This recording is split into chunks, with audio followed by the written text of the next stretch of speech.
מוסדות עטרת אסתר, רשת מוסדות חינוך בעיר שדרות, הכוללים מעונות יום, גני ילדים, בית ספר יסודי לשפות ומצוינות, ותיכון תורני טכנולוגי לבנות. בעטרת אסתר, החינוך מתחיל מהשורשים. כבר בגיל 3 חודשים דואגים לעתיד הילדים, וצועדים עמם לאורך שנות בגרותם עד גיל 18 שנה. מטרתנו לאגד תכנים המבוססים על הערכים של עם ישראל מזה דורות. מחנכים לדרך ארץ, אהבת העם והארץ, על ידי פיתוח קשר למורשת ישראל. בעטרת אסתר מקנים לתלמידים מידות טובות וחינוך לפיתוח מצוינות המשולבת בסביבה דיגיטלית מתקדמת.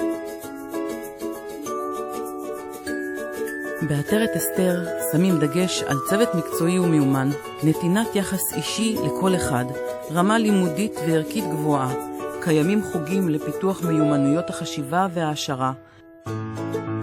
המוסדות בהנחיית ובפיקוח משרד החינוך והתמ"ת.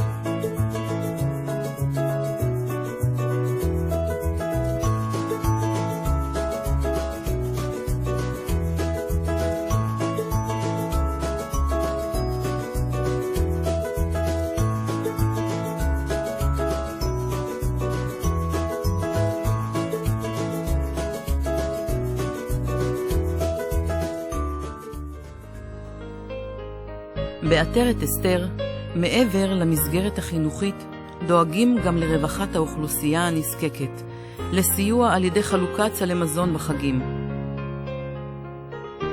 אנו תקווה שנצליח במשימה הכבדה שלקחנו על עצמנו, להכין את ילדינו לחיים אמיתיים, עם גמר לימודיהם במוסדותינו, ולהכשירם לשלמות מוסרית, לתרומה לחברה ולמימוש יכולותם.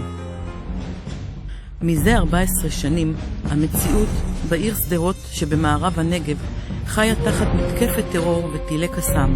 לצערנו, אין משפחה בשדרות שלא חוותה באופן אישי את חוויית הטרור הטראומטית.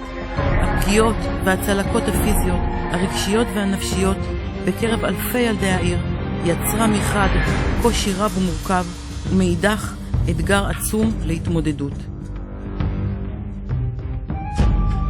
כיצד לשקם ולהחזיר למסלול חיים ולימודים תקין את אותם ילדים ובני נוער שהובחנו כסובלים טראומה.